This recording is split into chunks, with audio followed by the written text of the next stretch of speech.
The Galactic Council had seen many things in their millennia of existence, but nothing quite like this. Ambassador Zixith's tentacles writhed nervously as she reviewed the datapad for the 100th time, her compound eyes struggling to process what the sensors had recorded. "You're certain of these readings?" she asked her aide, a crystalline being whose faceted form reflected the chamber's dim lighting.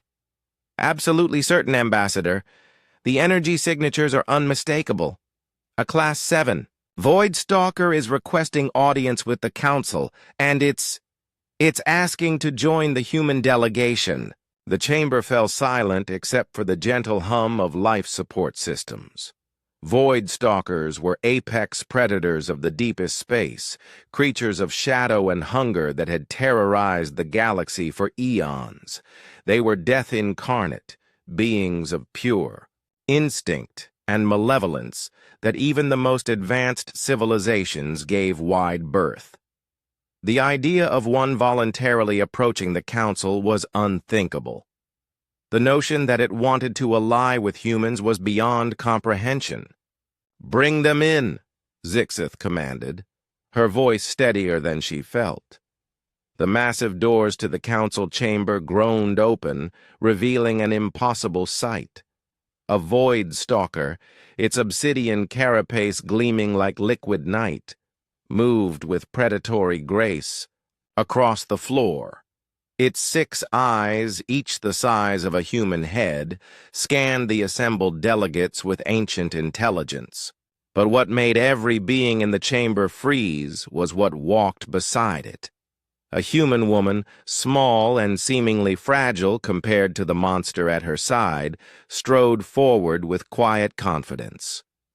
Her hand rested casually on the creature's flank, and impossibly the beast's posture was protective.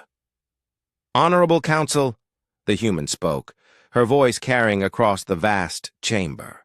"I am Dr. Sarah Chen, xenobiologist and cultural liaison for the Terran Federation. This is Keth Var, whom I've known since childhood." The Void Stalker's mandibles clicked in what could have been agreement, a sound that sent primal terror through half the species present. "Impossible," whispered Counselor Vrex, his scaled hide shifting color in distress. "Void Stalkers don't... they can't..." "Can't what?" Dr. Chen asked, tilting her head. "Form bonds, show loyalty, protect those they care about." She smiled, the expression somehow both gentle and fierce. "You clearly don't understand what family means to my species." Keth Var's massive head swiveled toward her, and those ancient eyes that had seen stars die, held something the Council had never witnessed in a Void Stalker before. Affection. 23 years ago, Dr. Chen continued, Keth Var found me as a child on the research station my parents had been studying. Pirates had attacked, killed everyone. I was 5 years old, hiding in a supply closet, when this monster found me.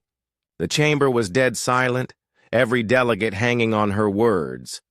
Instead of consuming me, as your databases suggest Void Stalkers do with all organic life, Keth Var took me, fed me, protected me, raised me on his ship as his own offspring.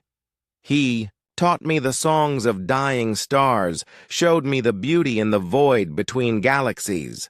He was more parent to me than most biological fathers are to their children. Zixith's tentacles had gone completely still. But the stories.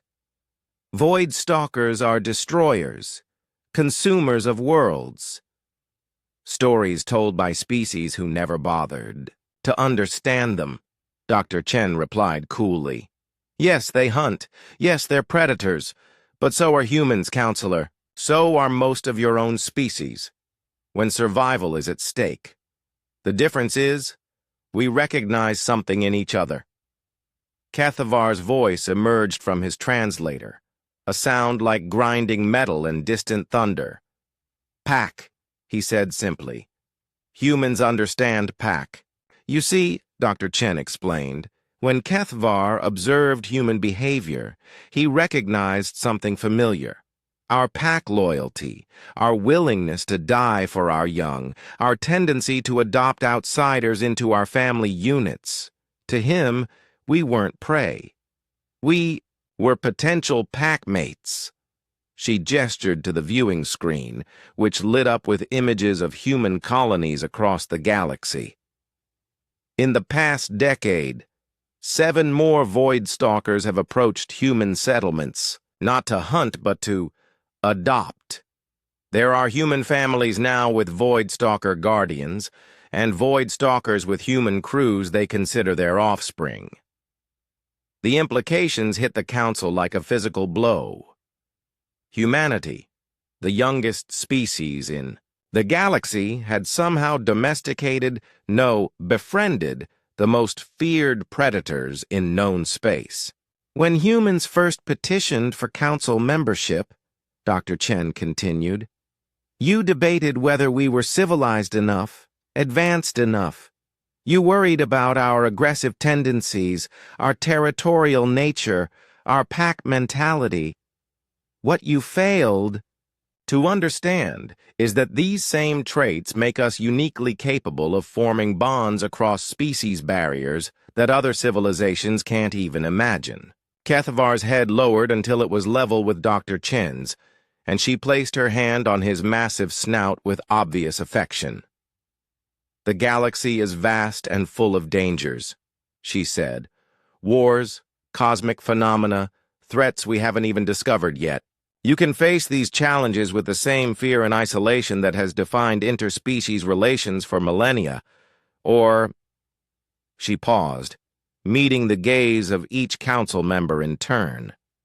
You can learn from humanity. Learn that the scariest predator in the galaxy can become family if you're brave enough to extend your hand in friendship instead of closing it into a fist. Kethvar's translator crackled to life again. Humans good pack. Council needs good pack, too. The vote to grant humanity full council membership, along with their unusual allies, was unanimous. For the first time in galactic history, monsters and humans would stand together among the stars. As they left the chamber, Dr. Chen scratched behind one of Kethvar's smaller eyes, earning what could only be described as a purr from the massive predator. Good job today, big guy, she murmured. Pack protects pack, Kethvar replied, his ancient voice somehow warm. Always.